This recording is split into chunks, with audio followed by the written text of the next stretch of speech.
नाज़रीन, सॼी सिंध जी आंच मीर अली में भी सकाफ़ती दिहाड़ो भरपूर नमूने मल्हायो वियो। पेश आहे काशिफ समो जी ही रिपोर्ट।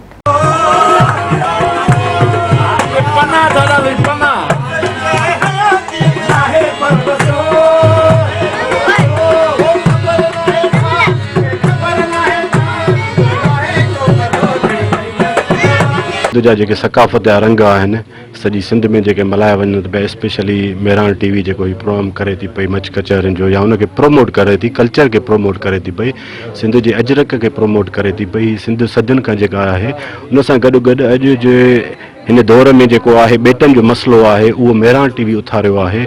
ऐं जसल मेरान जिस थके त ही ॿेटनि जे हवाले सां तमामु तहरीक में आहिनि ऐं ही अनकॉन्स्टिट्यूशनल आहिनि। जेको वफ़ाक़ असां वटि ॿेटनि जो जेको बि आहे सिलसिलो डेवलपमेंट करे थो पियो, पहिरियां त सिंध खे एतमाद में वठणु घुरिजे। दिल्ली गहराइण सां मुबारकबाद 6 डिसंबर कल्चर डे जे हवाले सां जेके इन्हनि जी महिनतूं काविशूं आहिनि माण्हुनि खे सलाम पेश कयां थो।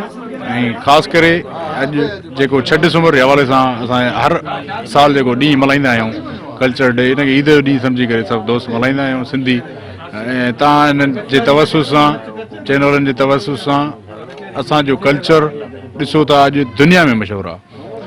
ॿेटनि जे हवाले सां मां इहो चवंदुसि जेको सिंध जी वैधानियत ते वार कयो वियो आहे वफ़ाक़ हुकूमत जे तरफ़ां, इहो उनजे कंडम बि कयूं था, सख़्तु लफ़्ज़नि में मज़म्मतगाह कयूं।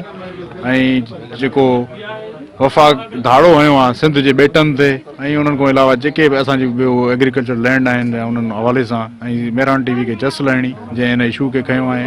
असां मेरान टीवी सां हमेशह सहकार में आहियूं, रहिया आहियूं ऐं हमेशह रहंदासीं। असांखे तमामु घणी ख़ुशी थी आहे। असांजो एकता वारो ॾींहुं आहे, जोश ऐं जज़्बे सां मल्हाईंदा आहियूं। असां जेके नंढा ॿार थोरे नौजवान अच्छा कपिड़ा पाए टोपियूं पाए हीअ एकता वारो जेको ॾींहुं आहे भरपूर नमूने सां मल्हाईंदा आहियूं। हीअ जेको असांजे लाइ ॾींहुं आहे उहो ईद खां वधीक ॾींहुं आहे। ईद वांगुरु हीअ असांजी सम्झ ईद आहे, उन सुभाणे असां ईद वांगुरु मल्हाईंदासीं हिन ॾींहं ते।